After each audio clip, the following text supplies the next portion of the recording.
What would you do if the person you trusted most accused you of betraying your own family's legacy? My name is Clara, and I never thought I'd be standing in a room full of skeptical faces, my heart pounding, defending the one thing that tethered me to my mother, her ideas. My sister-in-law, Vanessa, had always been the polished one, the one who could charm a room with a smile. But that night, her words cut deeper than any knife. Clara stole her mother's designs, she declared to the gathered crowd at the gallery opening, her voice dripping with accusation. She's been passing them off as her own. The air grew thick, eyes turned to me, and I felt the weight of their doubt. But I wasn't going to let her rewrite my truth. Growing up, Mom was my world. A brilliant artist, she filled our home with sketches, paintings, and dreams. Her notebooks were her sanctuary, pages brimming with bold lines and delicate patterns that told stories of hope and resilience. When cancer took her 5 years ago, I was 16, and those notebooks became my lifeline.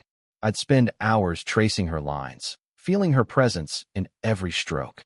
I promised myself I'd honor her by bringing her unfinished ideas to life, not as a thief, but as her daughter, carrying her torch. Vanessa never understood that bond. She married my brother, Ethan, 2 years after Mom's passing, and from the start, she saw me as a shadow, someone lingering too long in a past she couldn't grasp. To her, Mom's legacy was a commodity, something to be cataloged and controlled. When I started showcasing my work designs inspired by Mom's sketches, but infused with my own voice, Vanessa's smiles turned cold. "You're just copying her," she'd say, dismissing the late nights I spent reimagining those ideas, blending them with my own pain and hope. The gallery opening was supposed to be my moment. After years of saving, I'd rented a small space to display my collection, a tribute to Mom called Echoes of Her. Each piece was a conversation between her sketches and my vision, her flowing lines paired with my vibrant colors, her dreams woven into my reality. Ethan and Vanessa were there, along with friends, local artists, and a few critics. I was nervous but proud, my heart full as I unveiled the centerpiece. A tapestry of interwoven patterns, Mom's signature swirls meeting my angular, modern edges. Then Vanessa spoke. Her accusation hit like a thunderclap, silencing the room. "Those aren't Clara's designs," she said, pointing to the tapestry. She took them from her mother's notebooks and claimed them as her own.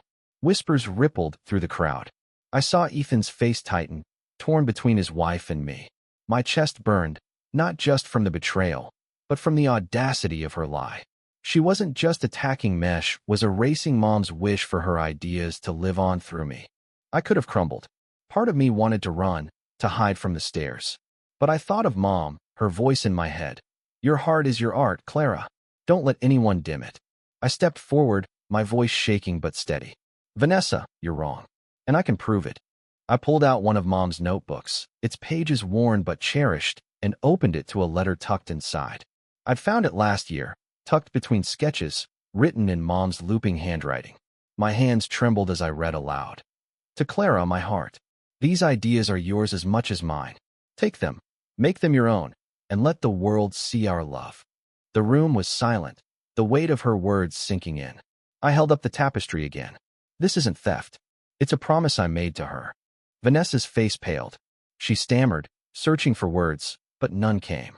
Ethan stepped toward me, his eyes soft with regret. "Clara, I didn't know." The crowd's murmurs shifted, some nodding, others whispering in awe.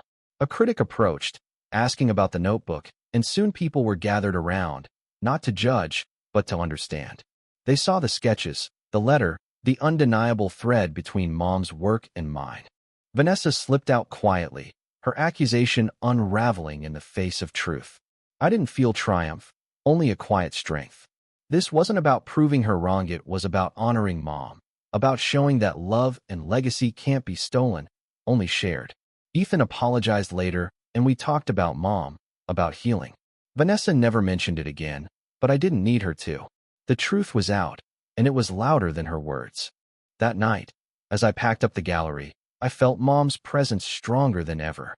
Her ideas weren't locked in those notebooks, they were alive in me, in every line I drew, every story I told. And no one could take that away.